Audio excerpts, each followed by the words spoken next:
unir varias no moléculas a la molécula del agua, ¿ya? O sino también otra molécula de agua, como estamos viendo acá, ¿no? Es una característica fundamental, ¿no?, del átomo. Y si ven ustedes, por ejemplo, acá hay esta unión del hidrógeno con el oxígeno está dado por enlaces covalentes, son enlaces estables. Y hay un ángulo de separación entre los hidrógenos que es más o menos de 105 grados. Ya, ese ángulo de separación. Entonces, acá lo que puedes mencionar, vamos a ir hablando, por ejemplo. Entonces, lo que quiero que quede claro, la molécula del agua es una molécula dipolar, porque tiene carga negativa, por ejemplo, el oxígeno tiene carga positiva. Gracias a esta particularidad puede haber la unión de varias moléculas a estas moléculas, ¿no?, hasta moléculas de agua. Ya, entonces, eso es lo característico de esto. Hablaremos de las funciones del agua. El agua es un solvente, ¿no? Y cuando nosotros hablamos de un solvente, ¿el solvente componente de qué es? De una solución. ¿Ya? Entonces, las soluciones tienen solvente, pero también tienen soluto. Entonces, en nuestro organismo tenemos gran cantidad de soluciones, o sea, denominados líquidos corporales, ¿no es cierto?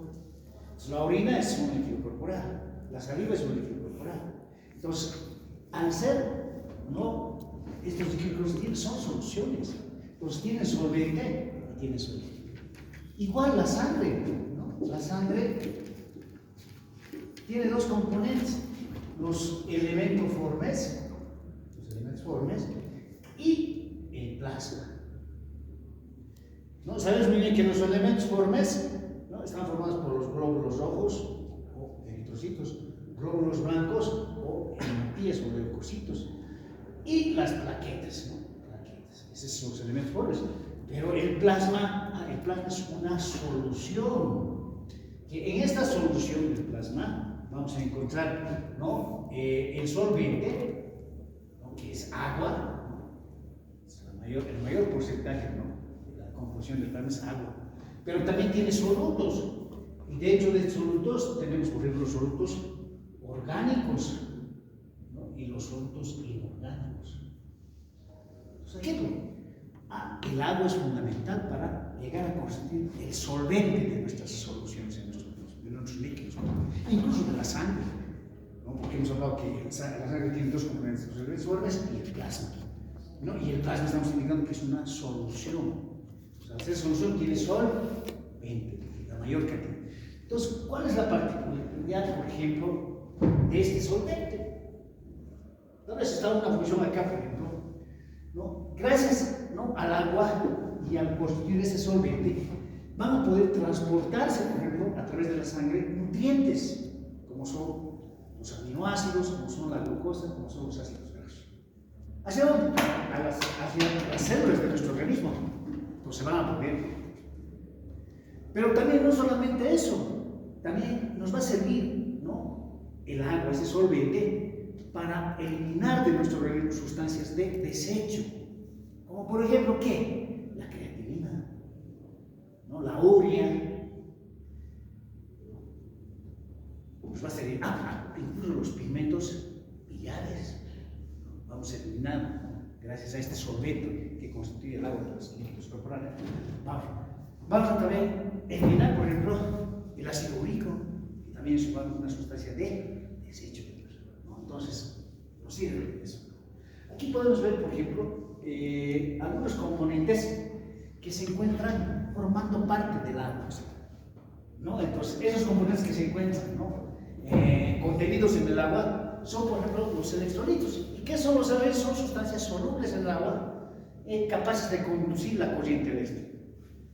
Y como ejemplo de estos componentes electrolíticos podemos mencionar al sodio, al potasio, al cloro, ¿no? Entonces esos son electrolitos, ¿no? Estos se disocian fácilmente porque la unión, por ejemplo, del sodio y el cloro, ¿qué va a formar? El cloro de sodio, la sal. Pero inmediatamente cuando ingresan, por ejemplo, una solución, este compuesto de cloruro de sodio, inmediatamente se va a disociar en sodio y cloro. Pues por eso no se disocian, dicen los electrolitos, fácilmente se disocian. Ya, entonces, y es importante, por ejemplo, cómo se les expresa esto, ¿no? Entonces, vamos a utilizar unidades para expresarse esto a nivel del plasma, por ejemplo, ¿cuánta es la concentración de sodio normal? Entonces, mili equivalentes es, ¿no?, la unidad que se va a utilizar para expresarlo. Pues van a decir, no, el sodio a nivel plasmático es de 135 a 145 mili equivalentes litro. O también moles litro. Entonces así podemos ir hablando del potasio, del cloro, del calcio, que el calcio en miligramos de litro, ¿no?, se expresa, del fosfato. Entonces acá, dentro del agua también están contenidos, por ejemplo, elementos electrolíticos, como también elementos no electrolíticos. Y dentro de estos elementos no electrolíticos, estos sí, no conducen la corriente eléctrica y tampoco se disocian. ¿No? Lo contrario a los electrolíticos. Y dentro, como ejemplo, podemos mencionar, por ejemplo, estas sustancias no electrolíticas, podemos mencionar sustancias no electrolíticas. Podemos mencionar como ejemplos, por ejemplo, los lípidos. Y dentro de los lípidos, podemos mencionar, por ejemplo, el colesterol, los triacilgliceroles.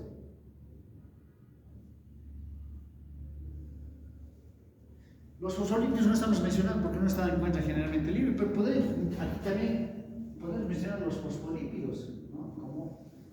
Pero también acá vamos a mencionar sustancias no electrolíticas que están contenidas en agua, los carbohidratos. Y del que fundamentalmente hablamos, porque se encuentran a nivel del líquido extracelular del plasma, la glucosa. Están contenidos, ¿no? Entonces, si hablamos, ¿no?, del colesterol, sabemos incluso la concentración a la que se encuentra, ¿no es cierto? Hablamos de los triglicéridos, ¿cuánto es el valor normal que se debe encontrar a nivel plasmático? Menor a 150 miligramos de cilindro. Del colesterol total, no voy a decir, ¿no? Total, entonces menor a 200 miligramos de cilindro. Ahora, si voy a la HDL, a la LDL, a la HDL, diré, no, en mujeres mayor a 50 miligramos, en varones mayor a 40. Y si hablo de la LDL, menor a 130 se manejaba, no, ahora es menor a 100 miligramos de cilindro. Entonces, esas son las que están contenidas en ese solvente que constituye el agua. Esto es el caso del plasma, por ejemplo, estamos hablando ahorita, ¿no? Pero también en el solvente, que es el agua de los líquidos corporales, también se encuentran contenidos sustancias coloidales. ¿Y qué sustancias coloidales? Como las proteínas. E incluso podemos hablar de las proteínas plasmáticas, ¿no? Que las proteínas plasmáticas, ¿no?, constituyen, por ejemplo, la albúmina y las globulinas. Y si hablamos de la albúmina, ¿no?, una concentración de 3.5 a 5 gramos, ¿no?, por ciento. Y si hablamos de las globulinas, que también están de 3 a 3.5 gramos por ciento. Sabes muy bien, ¿no?, que la albúmina, por ejemplo, juega un papel importante para transportar, ¿no?, a ciertas sustancias, como la bilirrubina, por ejemplo, la bilirrubina que no es soluble en el agua, la bilirrubina indirecta, también llamada liposoluble, necesita de la albúmina para ser transportada, ¿no?, del vaso hacia el hígado, ¿no? Entonces necesita, requerimos. La albúmina también juega un papel importante para generar la presión oncótica, ¿no? Y la presión oncótica y la presión hidronótica es importante, por ejemplo, para el movimiento del agua, ya sea del líquido intracelular al líquido extracelular o al espacio intersticial, ¿no? Entonces, también es importante. Entonces, las proteínas, no sé si se acuerdan, habíamos hablado en la primera clase de bioquímica cuando estábamos indicando cómo está constituido nuestro organismo, nuestro cuerpo humano desde un punto de vista químico. Habíamos dicho, si una persona pesa 65 kilogramos, habíamos dicho, ¿cuáles son los 5 componentes principales de nuestro organismo? Habíamos mencionado proteínas, carbohidratos, lípidos, agua y minerales. Esos son los. Y habíamos mencionado que en kilogramos vamos a ver cuánto de proteínas en porcentaje también.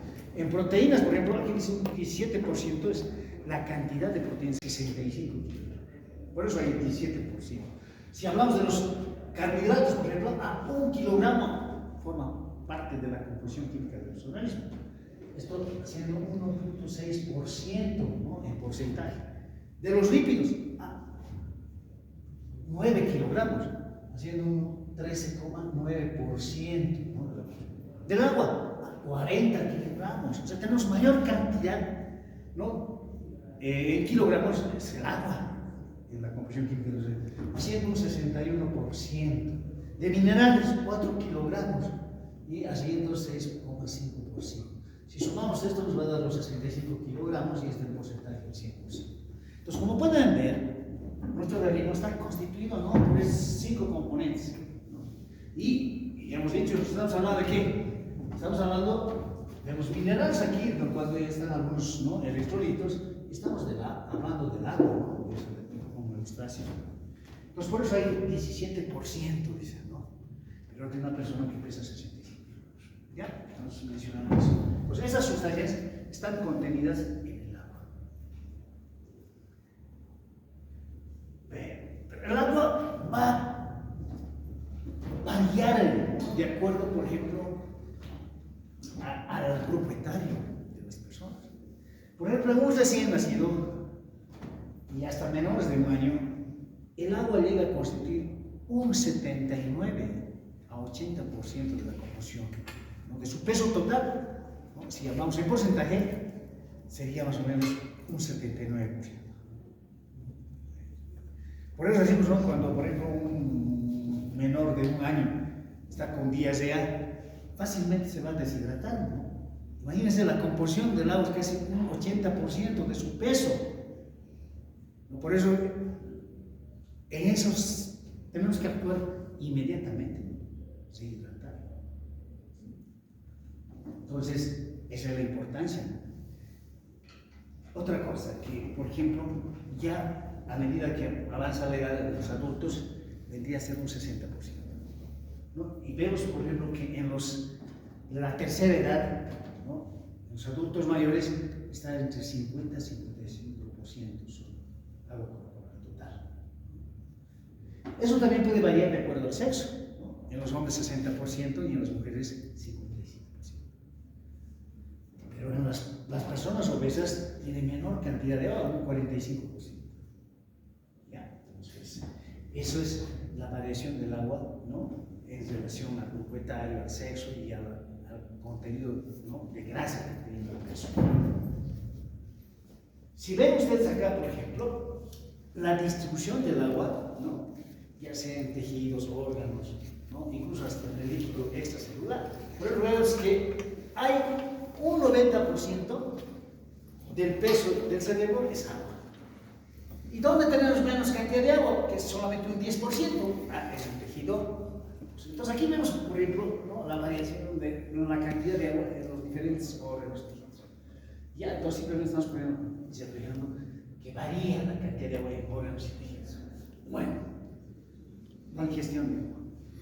Por ejemplo, vamos a hablar, por ejemplo, cuánto es la ingestión normal de agua, ¿no?, en un adulto.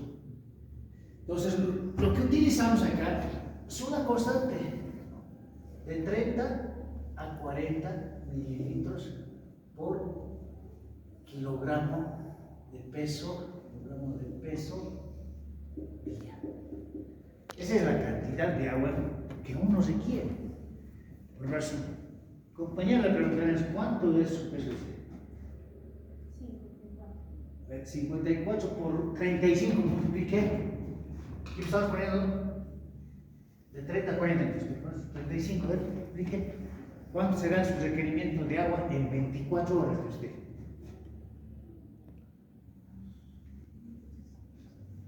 1.800,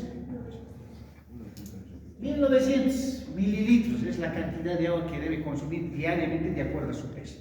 ¿Usted consume esa cantidad? Entonces nuestro organismo se trata de adaptar. O sea, si yo consumo, por ejemplo, yo necesito 2.000 o 2.500 y solamente consumo 1.500, no, y hay un déficit de 1.000, vamos a decir. Pero mi organismo se va a adaptar. ¿Pero qué va a pasar? Va a subir más aquí al Señor. Entonces podemos, ¿no?, nosotros obtener ese valor de la ingesta normal de agua en una persona según su peso. Entonces es lo que estamos tratando de explicar acá, ¿no? Requerimiento de agua en 24 horas, ¿no? Entre 30 a 40 mililitros por kilogramo de peso. Por eso 35, ¿no?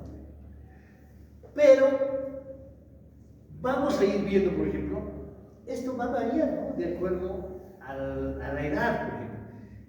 Un recién nacido de 3 días, ¿no?, su peso de 3 o 3.000 gramos, ¿no? ¿Cuánto va a ser su agua corporal total en 24 que va a necesitar? De 250 a 300 mililitros. En su caso, ayer hemos sacado 1.890 mililitros. ¿No? Casi hemos dicho 1.900, ¿no? Niño de 1 año, ¿no?, pesa 9.5 kilogramos, la cantidad de agua en 24 horas que va a requerir es de 1.150 a 1.300 mililitros. Y esto puedo calcular de acuerdo a su peso, multiplicando solamente 120 o 135 por kilogramo de peso. Entonces ahí obtengo, ¿no?, el dato, ¿no?, real de cuánto de agua se requiere, ¿no?, ese niño, ¿no?, en 24 horas. ¿Ya? Los calculamos. ¿Por qué es importante mencionar esto? Porque nosotros en pacientes, no en todos los pacientes, en pacientes posoperados, en pacientes renales, en pacientes cardiópatas, necesitamos hacer un balance hidroelectrolítico. Entonces, por eso es importante, ¿no?, en ese tipo de pacientes conocer, o sea, cuánto de agua en 24 horas. Vamos a hacer los cálculos. Eso en la práctica lo van a hacer, ¿no? En la práctica 10, ¿no? Ahí van a hacer esos balances, o sea, ¿no?, de cuánto se requiere de agua, en un paciente posoperado, ¿no? En ese tipo de pacientes sí, no se hace un balance. Porque ya les decía a un inicio, a ese paciente puede estar deshidratado, pero no lo voy a administrar soluciones paritanas al cálculo. Mira, perdí aparentemente 1.000. Entonces los colocaremos en 2 sueritos. 1.000 más 9, lo puedo sobrehidratar. Entonces, para reponer, ¿no?, esos sus déficits, tenemos que hacer, ¿no?, justamente este balance hidroelectrolítico, ¿no?, para las cosas. Entonces, incluso los alimentos, ¿no?, que consumimos nos producen agua, ¿no?, producen agua. Por ejemplo, vamos a hablar aquí, por ejemplo, de que 100 gramos de hidratos de carbono produce 55 mililitros de agua. Proteínas, 100 gramos, 41 mililitros de agua. Grasas, 100 gramos de grasa producen 107 mililitros de agua. Entonces, hay 2 fuentes, ¿no?, del agua en nuestro organismo. Es el agua exógeno que consumimos, por ejemplo, todos los días. Estamos consumiendo, estamos consumiendo agua.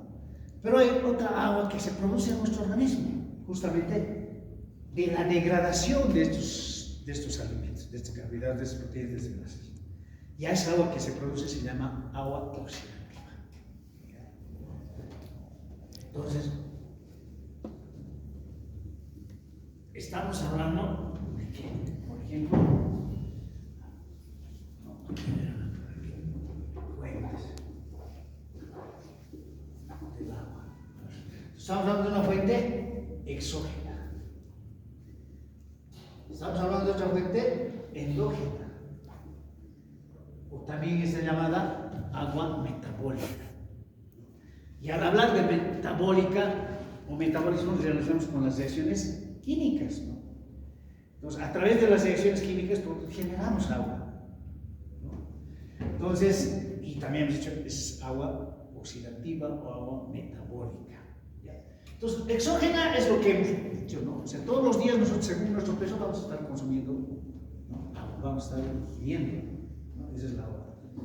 Y la oxidativa o agua endógena o metabólica generalmente es 300 mililitros. Generalmente. Pues una vez que consumimos el agua, esa agua es absorbida, ¿no?, y pasa pues a la circulación, todo eso. Bueno, a todo el agua que se encuentra en nuestro organismo se llama agua corporal total. Ya. Esto en fisiología también hay que avanzar, entonces solamente vamos a dar un poco de recuerdo. Entonces, a todo el agua que se encuentra en nuestro organismo se llama agua corporal total. Tomamos en una persona adulta, hemos visto que según la edad varía, ¿no?, la cantidad de agua en nuestro organismo. Hemos visto incluso según la edad, el sexo, ¿no? Pero en un adulto estamos hablando. Tomamos siempre como que el agua corporal total es un 60%, ¿no? Y esta agua corporal total, ¿no?, se va a distribuir, ¿no?, agua corporal intracelular y agua corporal extracelular. Es agua que se encuentra. O el líquido, tenemos líquido intracelular, ¿no?, y líquido extracelular. Eso, ¿no?, así, se va a distribuir, ¿no? Pero claro que hay compartimiento, ¿no?, compartimiento intracelular, compartimiento extracelular. El líquido intracelular vendría a ser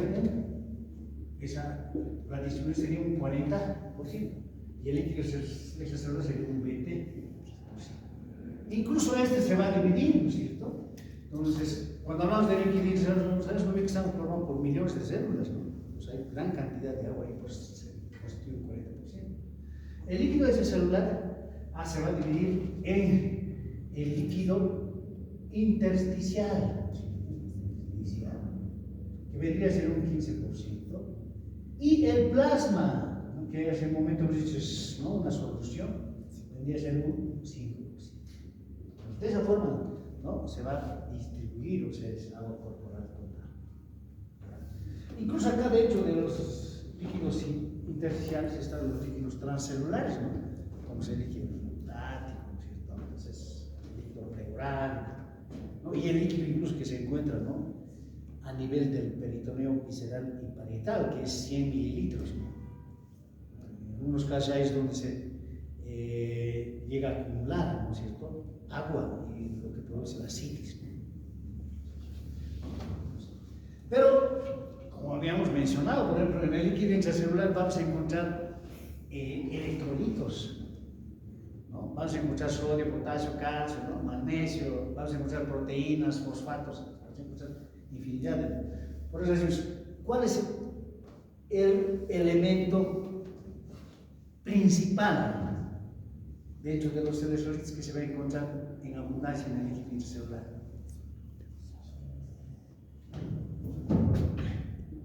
El potasio. También tenemos que ver de que, por ejemplo, aquellos elementos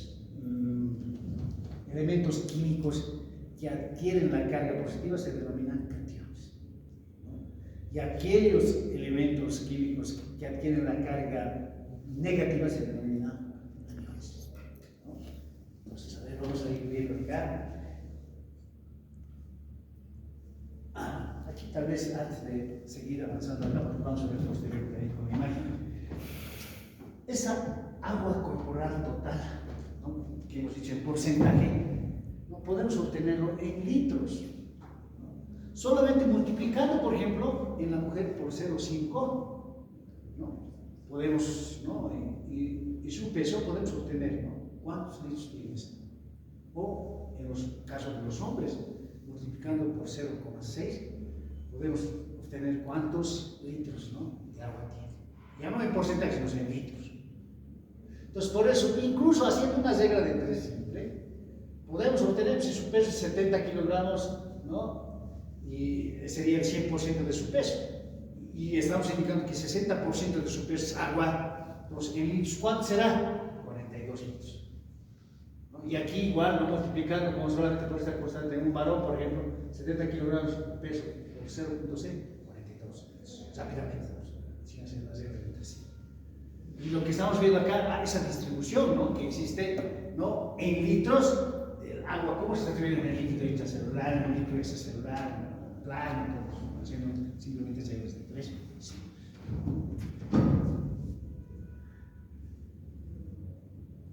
Ya, aquí están algunas funciones.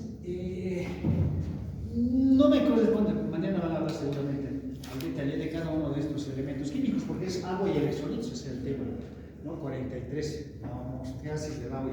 Entonces acá, por ejemplo, el sodio, esencial ¿para qué? Para mantener el equilibrio hídrico, ¿no? Es fundamental. Sabemos muy bien que su acción, por ejemplo, del sodio también es importante para los impulsos nerviosos, los impulsos musculares. El potasio es esencial para mantener el volumen intracelular, ¿no? Porque hemos dicho que se encuentra, ¿no? Es el catión más abundante en el líquido extracelular. Por ejemplo, si hablamos a nivel intracelular, estamos diciendo, ¿no? Que es el potasio dentro de las células, pero su concentración a nivel extracelular, ¿cuánto será del potasio?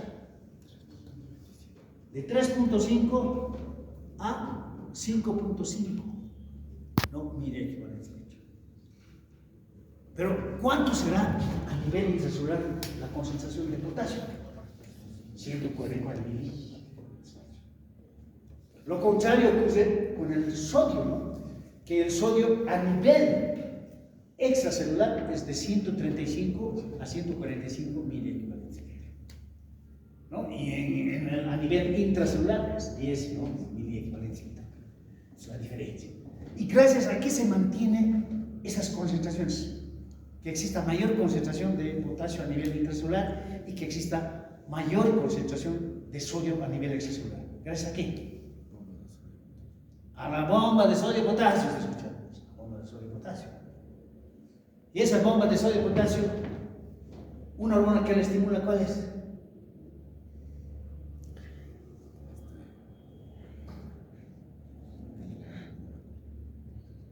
Por ejemplo, hay inhibidores de la bomba de sodio y potasio, pero también hay potenciadores de la bomba de sodio y potasio.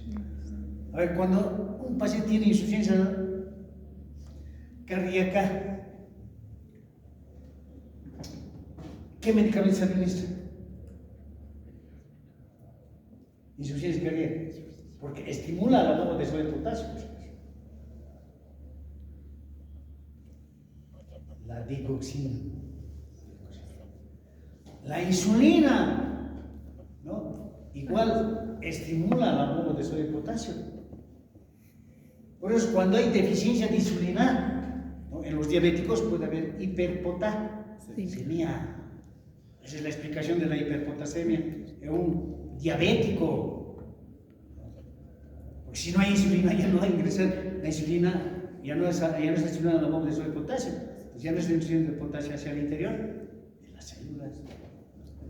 Entonces, como pueden ir viendo, cada uno de estos electrolitos tiene funciones en nuestro organismo. El bicarbonato, el cloro, igual, mantener el equilibrio, ¿no? Hídrico, justamente. Por eso hablamos siempre, cuando hablamos de sodio, hablamos del cloro. Y si hablamos de sodio, igual hablamos de agua, en este caso, ¿no? Siempre van relacionadas. El bicarbonato, igual, esencial para mantener el volumen en el compartimiento extracelular. Y esto del bicarbonato vamos a hablar mucho en el equilibrio ácido-base, en la práctica, ¿no? Y en las teorías, ¿no? Gasometría, porque hacemos para ver si hay un desequilibrio ácido-base. Hemos hablado hace un momento, ¿no? Que debe haber un equilibrio ácido-base, ¿no? Pero si hay alteración de ese equilibrio ácido-base, estamos hablando de un desequilibrio ácido-base. Y ahí tiene que jugar mucho el bicarbonato. Tenemos el fósforo, ya hemos hablado, cuando hemos hablado del metabolismo del calcio y el fósforo, pero no se funciona. El magnesio, en relación al magnesio, igual de la misma forma, tienen importantes funciones en nuestro organismo. Imagínense, son 300 enzimas, ¿no? Incluso más, dicen, requieren de magnesio para su funcionamiento, para las reacciones químicas. Factores de ¿no? Nos pueden ver la importancia. ¿No? Y aquí estamos viendo, por ejemplo, cuáles son los principales componentes del líquido celular. Potasio, lo mencionado, magnesio y fosfato. ¿No? ¿Y cuáles son del líquido celular? Sodio, cloro, bicarbonato, proteínas. Las proteínas plasmáticas. Pues ahorita vamos a hablar también de esa parte. Entonces acá estamos viendo, ¿no? Tanto el compartimento, o sea, el líquido que se encuentra en el compartimento extracelular y el compartimento intracelular. Y en el espacio intersticial casi es mínima la variación porque también es extracelular, o sea, está por afuera de la célula. Como pueden ver, esos que estamos mencionando acá, ¿no? Los componentes, ¿no? De líquido intracelular y extracelular. Igual acá ¿no? Aquí estamos viendo del líquido extracelular, específicamente del plasma, sus componentes, ¿no? Ambos son, ¿no? El líquido intersticial y el plasma son líquidos extracelulares. Entonces, su composición, si ven, varía, tal vez en el cloro, sí, ¿no? Varía entre el intersticial, ¿no? Y el extracelular. 104 y aquí 14 solamente en el intersticial. Pero ambos son extracelulares. Estamos viendo simplemente eso, esa es la imagen de la composición. Y aquí, ¿no? Estamos viendo los componentes, ¿no? Y sus concentraciones y las unidades de medida, ¿no? Que se utilizan, ¿no? De cada uno de estos. Aquí estamos viendo los cationes, los cationes en el lado de los aniones, con carga positiva, carga negativa. Por eso es importante también mencionar, cuando ustedes hablan de los electrolitos y hablan del desequilibrio de los electrolitos, si yo estoy hace un momento diciendo, no, el sodio, su concentración normal a nivel plasmático es de 135 a 145 mili equivalentes litro. También puede utilizar la unidad milimoles litro. Milimoles litro. ¿Por qué esta unidad? Digo, no va a cambiar, porque ambos tienen valencia de 1, no cambia. Si hago la conversión, entonces, si yo digo, no, menor a esto, ya estoy hablando de hiponatremia. Mayor a este valor, estoy hablando de hipernatremia. Estoy hablando de un desequilibrio en el sodio a nivel plasmático, hay una alteración. Ya no estoy en la homeostasis del equilibrio, si hay un desequilibrio. Ahora, ojo, que estos desequilibrios, ¿no? De los electrolitos, por ejemplo, o desequilibrio hidroelectrolítico, no son enfermedades, ¿no? Son complicaciones, son trastornos. O sea, hay que tomarlos, porque de por medio va a haber una enfermedad de base. Porque una diabetes, cuando se complica, es una complicación aguda de la diabetes. Pero esa complicación a su vez puede estar acompañada de un trastorno, que es un desequilibrio hidrolítico, una deshidratación. Los pacientes diabéticos que se deshidratan, ¿no? Dentro de la sintomatología del paciente, por ejemplo, ¿por qué viene a consultar el paciente? ¿Qué manifestaciones clínicas tiene? Diabetes. Sed intensa. Sed, polidipsia. ¿Qué más? Poliuria. ¿Perdón? Polifagia. Polifagia. Comer en abundancia. Poliuria. Poliuria. Entonces, por ejemplo, en ese tipo de pacientes, tienen sed, toman agua. ¿Tendrán un balance positivo o negativo ese paciente? Negativo. No vamos a ver el balance. Esos pacientes, ahorita ya los vamos a conocer, no lo imagino. Balance, o sea, ¿qué se refiere? Imagínense, esos pacientes tienen sed, y consumen agua, pero de la misma forma orinan, poliuria, pero están consumiendo agua, pero igual están perdiendo agua. Al final, ¿qué van a tener? Es deshidratación. Pacientes van a estar deshidratados. Va a haber un balance, ¿no? Negativo, ¿no? Va a haber un balance negativo. Los egresos van a ser mayores que los ingresos. Es un balance. Eso se llama. Entonces, acá tenemos, por ejemplo, la diferencia aniónica. Es importante calcular, por ejemplo, en aquellos pacientes que tienen desequilibrios ácido-base, como son las acidosis metabólicas, ¿no? Va acompañado, por ejemplo, también de alteración, ¿no? De la diferencia aniónica. ¿Qué es esto? Es la diferencia que existe entre aniones y cationes, ¿no? A nivel de líquido extracelular. La fórmula es, por ejemplo, diferencia aniónica es igual a sodio, ¿no? Más potasio, menos cloro, más bicarbonato. El valor normal de esta diferencia aniónica, entre, estamos hablando de aniones y cationes, tiene que ser de 10 milimoles litro. Incluso en otros textos dicen hasta 12. Puede existir ese aumento de esta diferencia, o sea, puede aumentar arriba de 10, ¿no? milimoles litro, cuando existe, por ejemplo, un aumento de quiénes. De estos aniones, como son inorgánicos, pueden ser el fosfato, sulfato, si aumenta en la sangre, por ejemplo, sulfato, fosfato, puede aumentar la diferencia. Pero también, ¿por qué? Por aniones orgánicos, como son el lactato, el citrato. ¿Sabemos ya el lactato qué es? ¿De dónde se origina?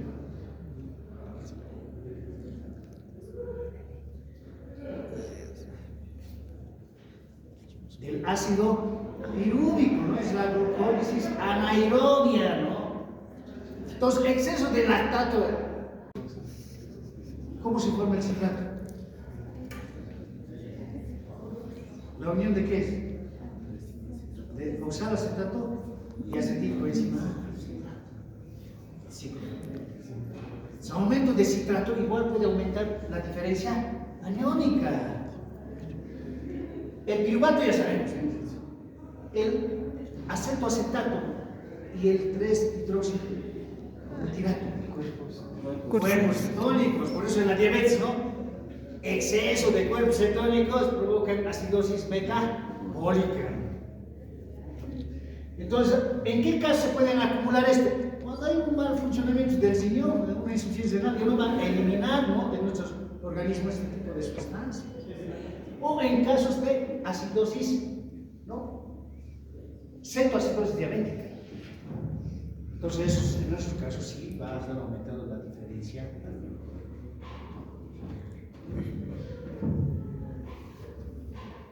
Bueno, a ver, seguramente han hablado ustedes de osmolaridad, por ejemplo. La osmolaridad simplemente se refiere a la concentración, ¿no? De solutos y del agua, ¿no? Entonces, esa es la. ¿Y qué es tonicidad? Se refiere al efecto que tienen los fluidos, ¿no? A nivel de las células. Entonces, vamos a hablar, por ejemplo, de tonicidad, porque van a escuchar a ustedes hablar de soluciones hipertónicas, isotónicas, ¿no? Hipotónicas. Entonces, algunos pacientes hacen soluciones hipertónicas, otros soluciones isotónicas.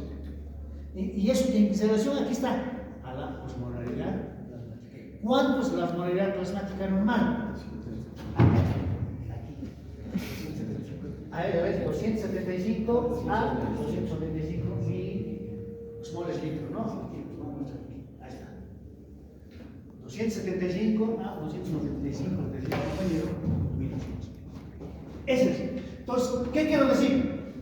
Que cuando exista menor osmolaridad a 275, estamos hablando de eso, de hipotonicidad. Mayor a esto, hiper a 195, por eso 275 y aquí 295. Mayor a esto, estamos hablando de hiper. Va a ser importante, por ejemplo, lo que yo les decía, por ejemplo, respecto a la osmolaridad plasmática. Si se mantiene en este estado, ¿no? Iso sería, ¿no? Isotónica. Entonces, ¿qué va a pasar, por ejemplo, si hay aumento de la osmolaridad de la sangre? Aumenta la osmolaridad plasmática a nivel del plasma. ¿Qué va a pasar? ¿Y por qué puede aumentar? Porque he comido sal, cloruro de sodio. He comido sal, ¿no? He comido sal, cloruro de sodio. O he comido, por ejemplo, ¿no? Los embutidos, que son salados. ¿No? Se he comido en abundancia ¿qué sensación tengo posterior a lo que comí? El ser. Entonces, ¿qué va a pasar? Que el sodio va a aumentar, ¿qué? La osmolaridad plasmática, porque un 90% de la fórmula del sodio corresponde a, perdón, un 90% corresponde al sodio. Entonces, por eso es que va a aumentar la osmolaridad. Entonces, ¿qué va a hacer? Va a arrastrar el agua del espacio intersticial de la célula. Porque por eso dicen, no, pacientes que son hipertensos tienen que tener una dieta hiposódica. ¿No? ¿Por qué? Porque si le damos sodio a ese paciente hipertenso, pues el sodio va a aumentar la osmolaridad plasmática y va a arrastrar el agua de ¿dónde? Del espacio intersticial y del cerebro. ¿Qué va a aumentar? El volumen sanguíneo. Al aumentar el volumen, ¿qué va a aumentar? El retorno venoso. Al aumentar el retorno venoso, ¿qué va a aumentar? El gasto cardíaco. Y al aumentar el gasto cardíaco, ¿qué va a aumentar? La presión arterial. Se va a disparar su presión arterial. Esa es la situación, entonces es importante, ¿no es cierto? Eso. Entonces acá, ¿no? Y sabes muy bien, de hecho, que la fórmula de la osmolaridad plasmática, aparte del sodio, tenemos, ¿no? La glucosa, que está dividido por 18, y más el PUM, el nitrógeno ureico sérico, ¿no? Dividido por 2. Entonces, con eso podemos calcular, ¿no? La osmolaridad plasmática, ¿no? de ese paciente, ¿no? Entonces, para el movimiento del agua entre líquido extracelular y intracelular va a depender mucho de lo que hemos hablado ahorita, de la osmolaridad plasmática. Si hay aumento de la osmolaridad plasmática, ¿qué es lo que va a producir? Va a arrastrar el agua, dijimos, ¿ves? Del espacio intersticial y de las células incluso. ¿Hacia dónde? Hacia el intravascular, hacia el espacio intravascular. Por lo tanto, va a aumentar el volumen sanguíneo. Lo contrario, ¿no? Si más bien hay disminución de la osmolaridad plasmática, ¿qué va a pasar en ese movimiento del agua del líquido intracelular y el químico? Que las células, hay disminución de la célula, va a ir al espacio intersticial, luego va a ir a las células, y las células se van a hinchar. Pues ese efecto, ¿no? De la osmolaridad se aumenta. Pues por eso es importante, porque en algunos casos vamos a tener que administrar, por ejemplo, no soluciones hipertónicas, sino soluciones hipotónicas en algunos pacientes. En otros vamos a tener que administrar lo contrario, ¿no? Entonces, es la observación. Por eso es importante eso. Entonces, aquí lo que estamos viendo, por ejemplo,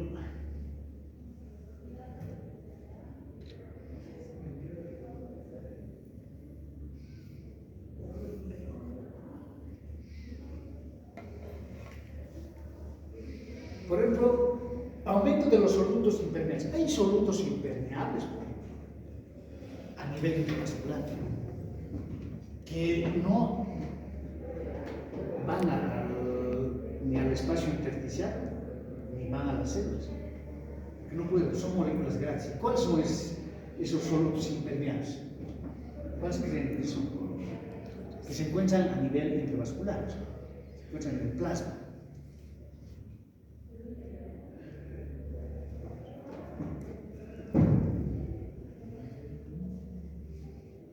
Y si hay aumento, por ejemplo, de estos solutos impermeables, ¿qué es lo que va a pasar? Checa si lo traigo.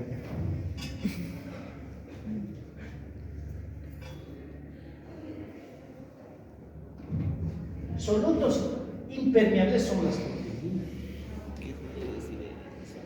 ¿No? Las proteínas que no pueden atravesar la membrana del endotelio capilar, pues, no van a poder atravesar. Entonces esas son moléculas grandes. Entonces por eso es que incluso las proteínas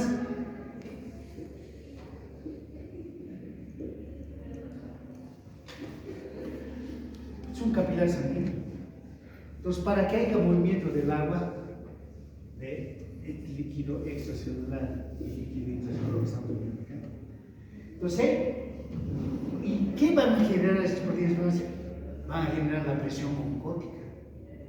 Entonces, para que haya movimiento, ¿no? del agua de intracelular, necesitamos también esas presiones, ¿no? La presión oncótica y la presión hidrostática. ¿Eso va? Doctor, ¿qué hace? Ay, celular. ¿Qué hora es?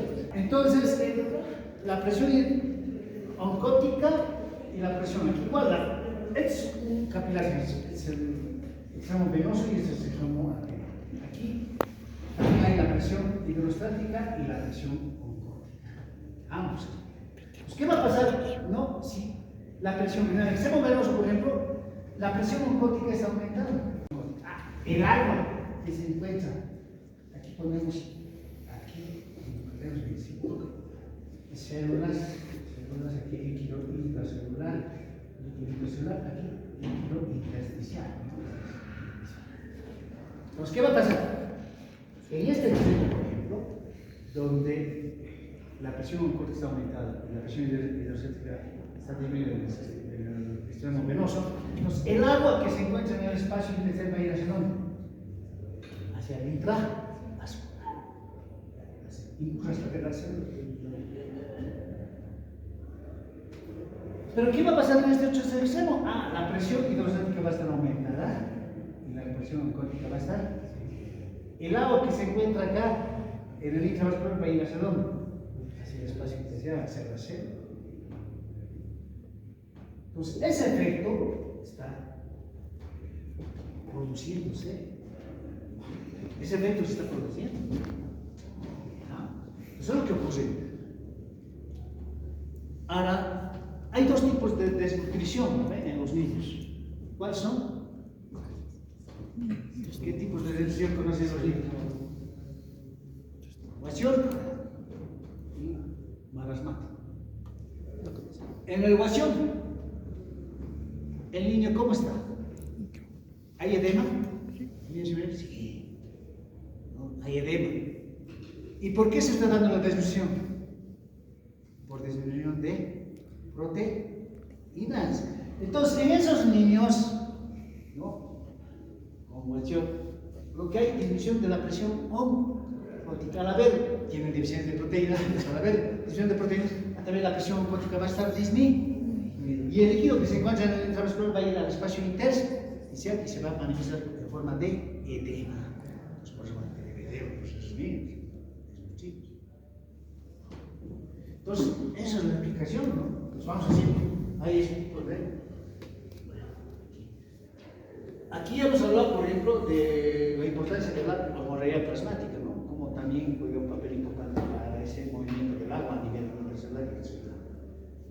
Y aquí lo que les decía, lo que les estaba explicando, ¿no?, de la presión oncótica, presión hidrostática, ¿no?, a nivel de los capilares, como también produce pues, la deficiencia. Por eso dicen, ¿no?, hay tres tipos de edemas: un edema renal, un edema cardíaco y un edema metabólico. Y el edema metabólico está dado por la disminución de la presión oncótica, las proteínas. ¿Cuál es eso? Ya, esta es la imagen que estamos viendo. Ya. Acá vemos, por ejemplo, tal vez con distinto.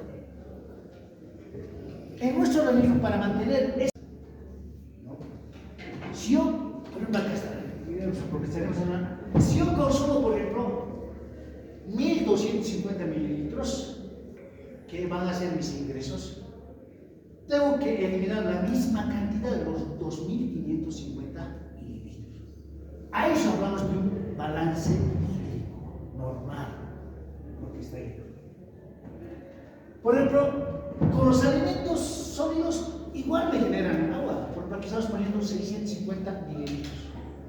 Líquidos como tal, vamos a suponer que esa persona está consumiendo 600 mililitros.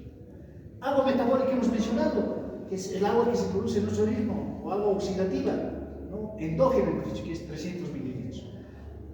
Ya, entonces sumado todos esos 1550 mililitros. Pero hay personas que consumen un poquito más agua, ¿no? Entonces vamos poniendo de forma facultativa, voluntaria, 1000. Si sumamos todo eso nos da 2550 mililitros. Esa misma cantidad tengo que eliminar. Entonces, por ejemplo, por orina, en forma obligatoria, sí o sí tengo que eliminar 500 mililitros. Porque si elimino menos de eso, o sea, 400, por ejemplo, estoy hablando de oliguria. Como esta persona ha consumido 1000 en forma facultativa, entonces esos 1000 más para él.